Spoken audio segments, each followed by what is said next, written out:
Ghusl, taking a bath, something which we do every day. But if you think about it, it's a pretty important part of your religion. Because if you are not ritually pure, you cannot perform some important religious deeds. And how much time and effort you put into learning the correct manner of ghusl, and how consciously and how well you perform the ghusl, shows your concern for the way you stand before Allah. Because al-ghuslu amana bayna al-abdi wa bayna rabbihi. Ghusl is a trust between you and your Rabb. And we really can't emphasize the importance of ghusl enough. In this series, we will begin the discussion with the obligatory ghusl, which will be helpful to you when you are in a hurry or if there is not enough time to take a complete ghusl. Next, I will take you step by step through the etiquettes of the complete ghusl, where we will discuss the sunnah acts of ghusl. And finally, in the next video, we will answer some frequently asked questions about ghusl. Alhamdulillah, all the information and answers are taken from the writings and fatwa of the scholars. So let's begin. There are two kinds of ritual impurities, the minor impurity and the major impurity, which occurs as a result of janabah, haid or nifas. To achieve tahara from the minor impurity, you only need to renew your wudu, ablution, whereas in the case of major impurity, you need to take a ghusl. And ghusl can be taken in two ways. A complete ghusl with all the sunnahs of the Prophet, and a partial or a sufficient ghusl, which means only doing what is obligatory to free yourself from the ritual impurity. So what are these obligatory acts of ghusl? A beforehand niyyah, intention that you are taking this bath to purify yourself from the major ritual impurity, rinsing your mouth and nose, and letting water run over your entire body at least once. Make sure it reaches every part of it, even your scalp under the thick hair.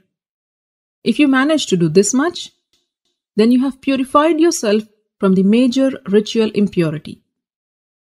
As for the complete ghusl, and this is the mustahab one, and it is how the Prophet ﷺ took a bath. And this is how you do it. Begin with an intention to purify yourself from the major impurity. Then say bismillah.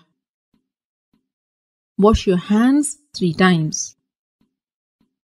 Then with your left hand, wash your private parts and anywhere else that is contaminated with traces of impurity. Then make a complete wudu, just as you would for prayers. Then pour water over your head 3 times, rubbing and making sure that it thoroughly reaches your scalp. Some scholars said 3 times means once on the right, next on the left, and then in the center. And then pour water and wash the entire body, beginning with the right side, then the left, while rubbing it with your hands so that you are sure you haven't missed any part. So these are the etiquettes of the complete ghusl.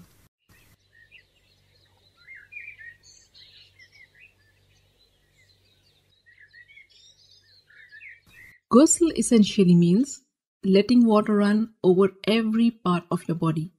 So if you are wearing a ring, you should move it.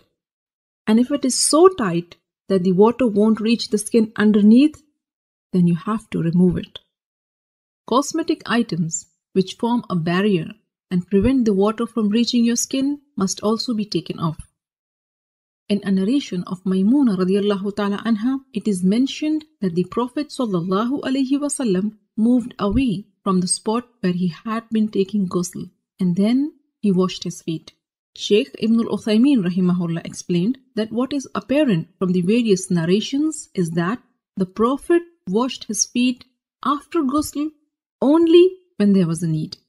Like if the floor is made of dirt, and if the feet are not washed, they will remain soiled. So you may want to wash your feet after ghusl if there is a need. With this, you are now well informed about the how-to of the perfect ghusl. For more how-to guides, subscribe to the Striving Muslimah YouTube channel or get yourself to the strivingmuslimah.com and subscribe to the mailing list. I will keep you updated about all the latest videos and interesting articles. Don't forget to share this how-to guide with your family and friends. By sharing this video, you are helping your friends and family in their Deen.